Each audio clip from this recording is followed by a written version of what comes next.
স্ত্রী সন্তানের অ্যালার্জির সমস্যা, আবার মায়ের প্রেশার লো, তাই খাসির মাংস কিনতে চেয়েছিলেন একটি বেসরকারি কোম্পানির ফিল্ড অফিসার আবুল কালাম।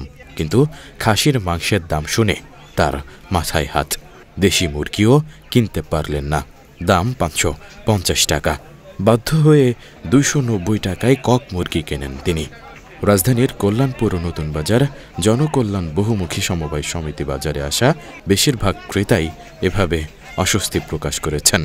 শুক্রবার সকালে সরেজমিনে নতুন বাজারের মাছের দোকানে গিয়ে দেখা যায় ক্রেতাদের উপচে পড়া ভিড়। কারণ কল্যাণপুরের বাসিন্দাদের নিত্য প্রয়োজনীয় পণ্য কিনতে আসতে হয় এই বাজারে।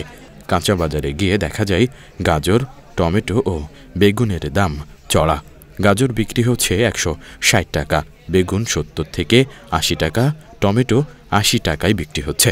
আর লাউয়ের পিস 50 টাকা, পেঁপে প্রতি কেজি 40 টাকা, ধুন্দুল 40 টাকা, কাকরোল 60 টাকা, করলা 60 টাকা, ঢেঁড়স 40 টাকা, কচু 60 টাকা, ঝিঙা 50 টাকা, শসা 70 টাকা, কচুর মূল 60 টাকা, কাঁচা কলা 30 টাকা, কচি কুমড়া 40 টাকা প্রতি পিস, মিষ্টি কুমড়া 30 টাকা কেজিতে বিক্রি হচ্ছে।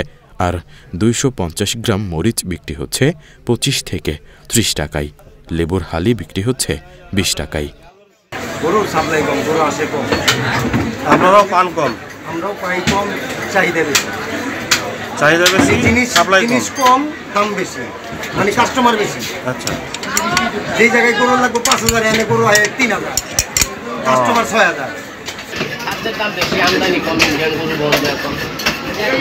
ইন্ডিয়ান গরু কি সাপ্লাই বন্ধ?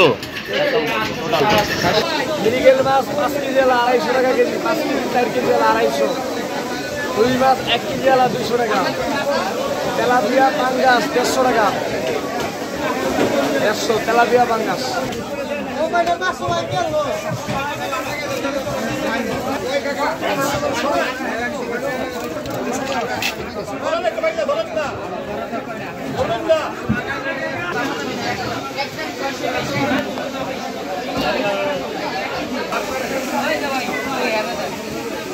এই কথা দিয়ে দিলাম,